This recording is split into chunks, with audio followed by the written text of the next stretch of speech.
మీ ఎలాంటి వ్యాపార ప్రకటనలకైనా వెంటనే మా ఛానల్ సంప్రదించండి. ప్రస్తుతం మనతో పాటు ప్రముఖ ఆధ్యాత్మికవేత్త దైవాజ్ఞ బ్రహ్మశ్రీ వీరాపురం సుబ్రహ్మణ్య స్వామి గారు మనతో ఉన్నారు. గురువుగారితో మాట్లాడేద్దాం. నమస్కారం గురుగారు. శుభాశీస్సులండి.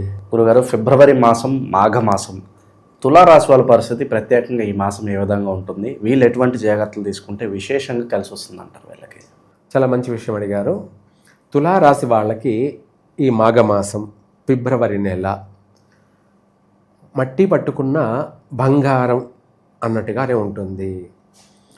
మట్టి పట్టుకుంటే బంగారం అవుతుంది అని ఏమిటి అని కొంతమంది విమర్శిస్తూ ఉంటారు. ఏదైనా కలిసి వచ్చే కాలం ఉంటే అలాగే ఉంటుంది. ఎందుకో మట్టి పట్టుకుంటే బంగారం అంటే మనం ఇప్పుడు వ్యవసాయ పొలమే అనుకుందాం.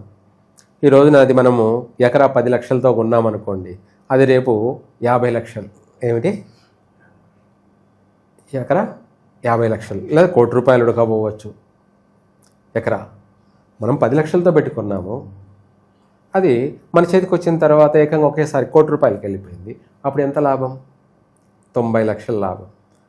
బంగారం కంటే 10 లాభం అన్నమాట. దాన్నే మట్టి పట్టుకున్న బంగారం కావడం అంటే మనం ఏది పట్టుకుంటే అది ఆకాశాన్ని అంటుతుందన్నమాట.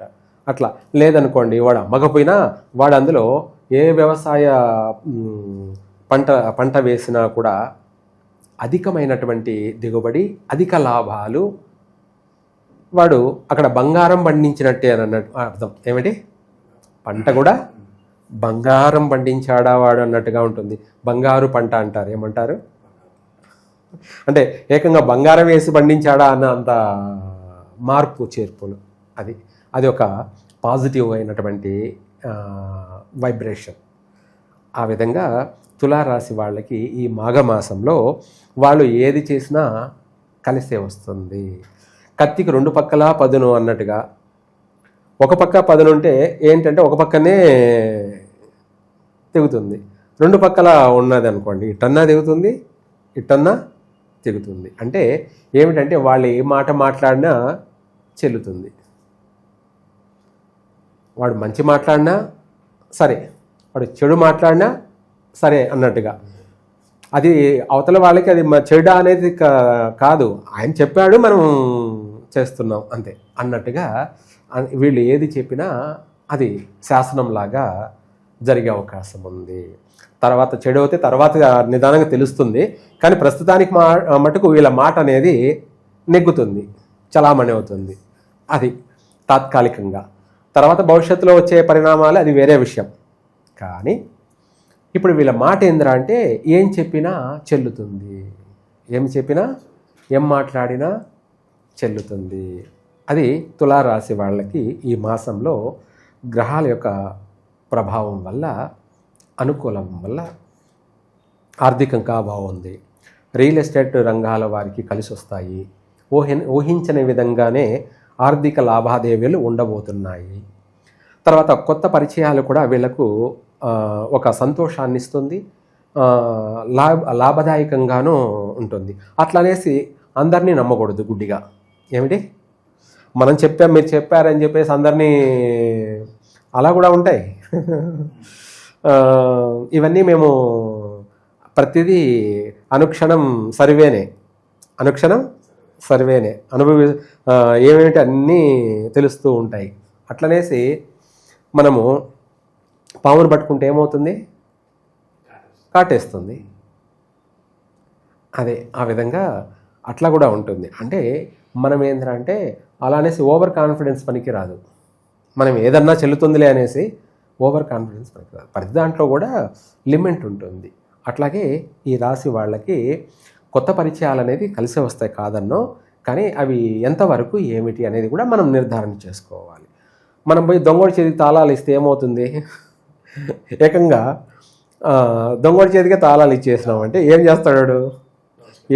ఉండేడు. అట్లాగా కాకుండా వాడు మంచివాడా చెడ్డవాడా అనేది కొత్త పరిచయాన్ని కూడా మనము పరిగణలోకి తీసుకొని ఏదైనా నమ్మి చెయ్యాలి.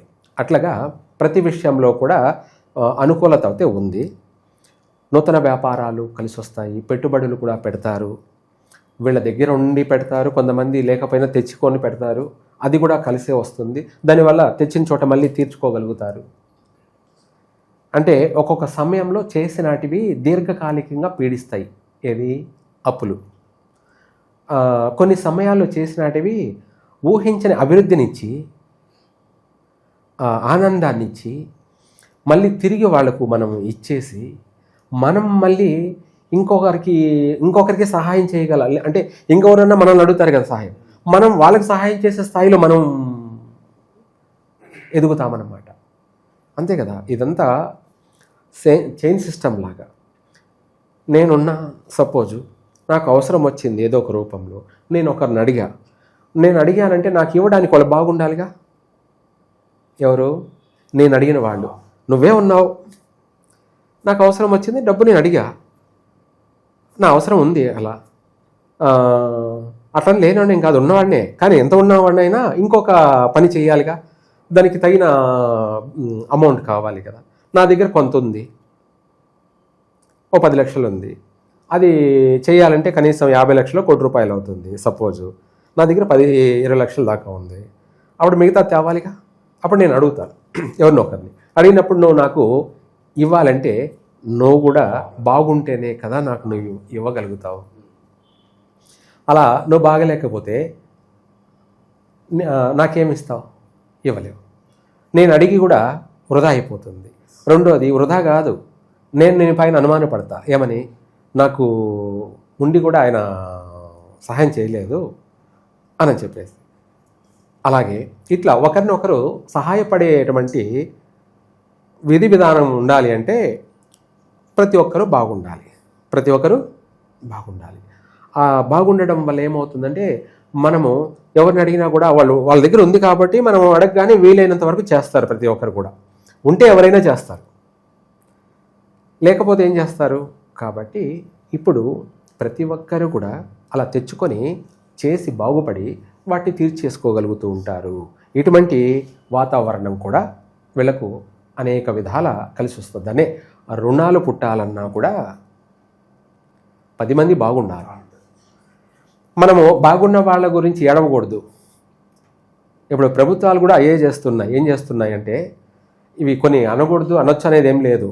ఇవి గురువుగా దేన్నైనా మనము ఖండించాలి, ఏదైనా మంచి చెడులని నిర్ధారణ చేయాలి.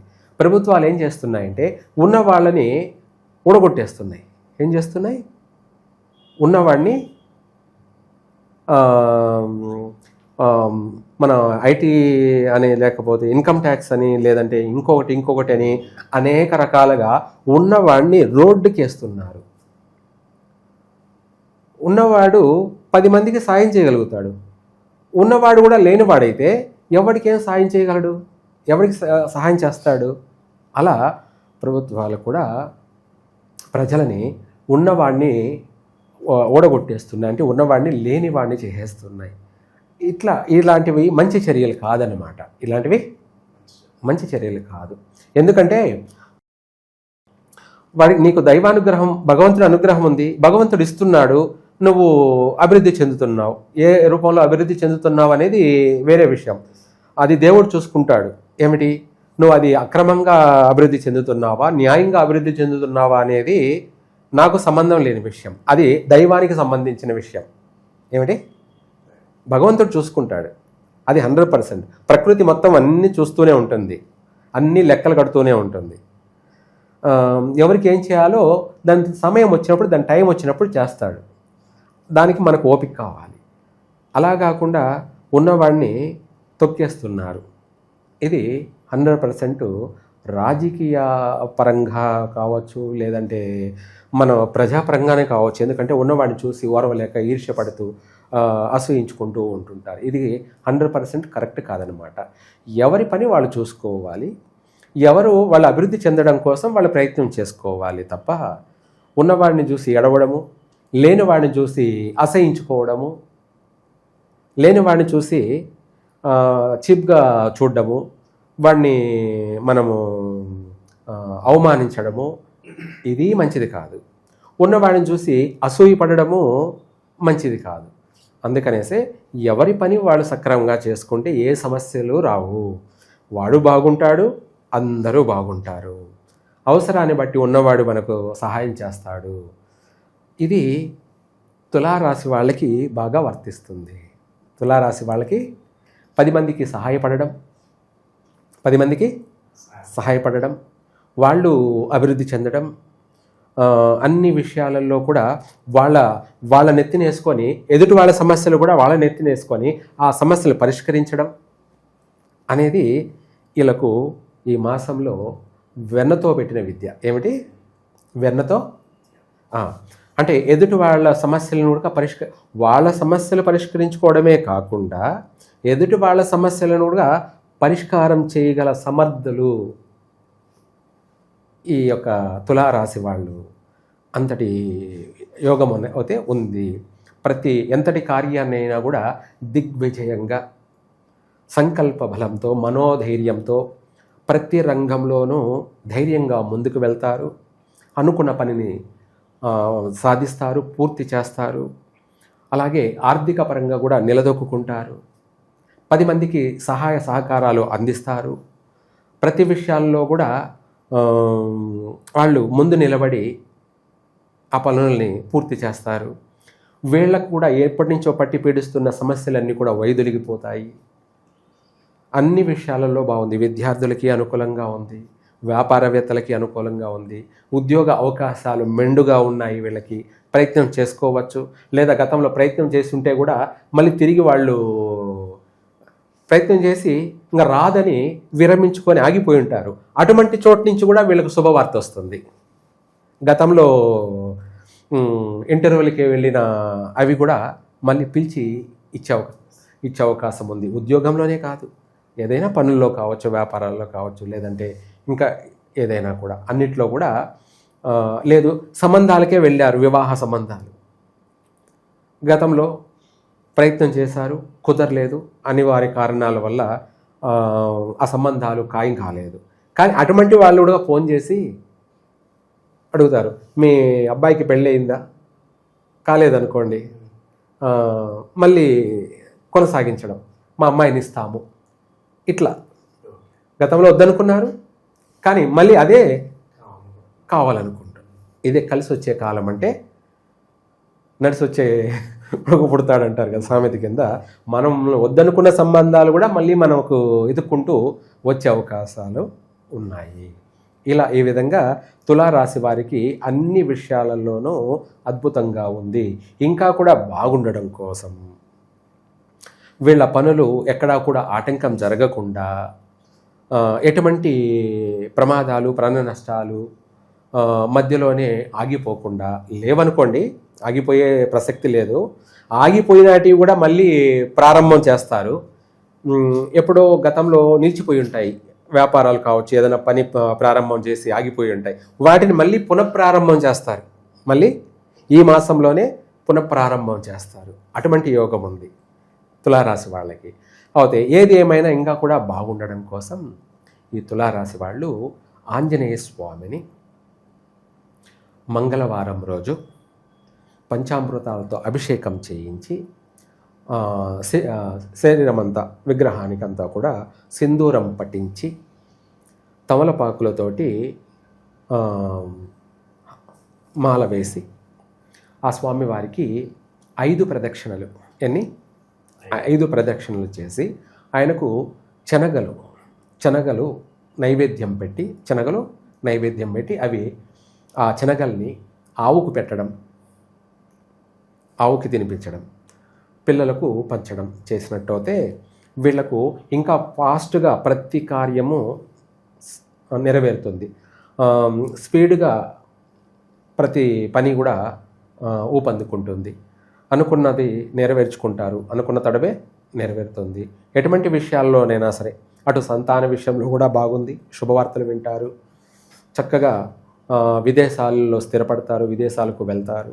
ప్రతి విషయాల్లో ప్రయాణాలు కూడా కలిసే వస్తాయి.